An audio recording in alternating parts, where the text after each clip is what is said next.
First Corinthians chapter 11 verse 1.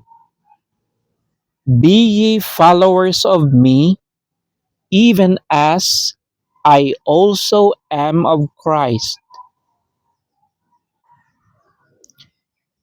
Matthew chapter 6 verse 33.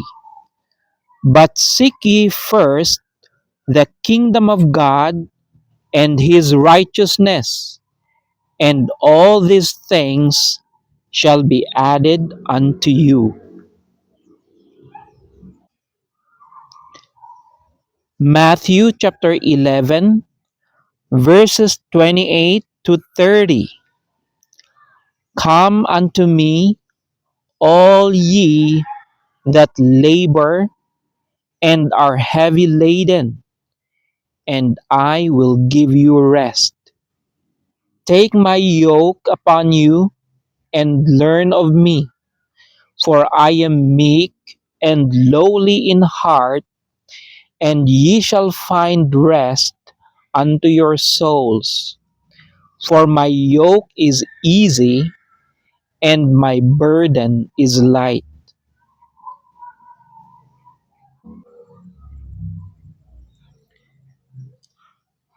First John chapter 5 verse 18.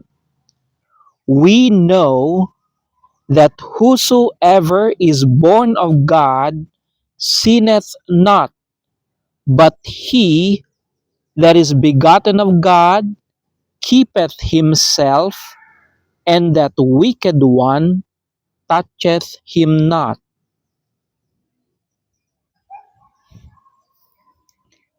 Galatians chapter 5 verses 22 to 23. But the fruit of the Spirit is love, joy, peace, long suffering, gentleness, goodness, faith, meekness, temperance. Against such there is no law.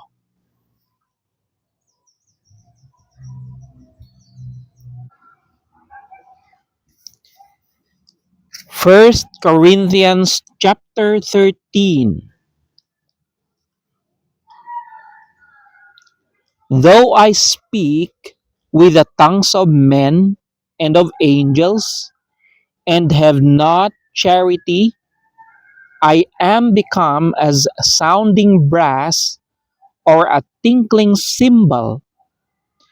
And though I have the gift of prophecy and understand all mysteries and all knowledge, and though I have all faith so that I could remove mountains and have not charity, I am nothing. And though I bestow all my goods to feed the poor, and though I give my body to be burned, and have not charity, it profiteth me nothing. Charity suffereth long, and is kind. Charity envieth not.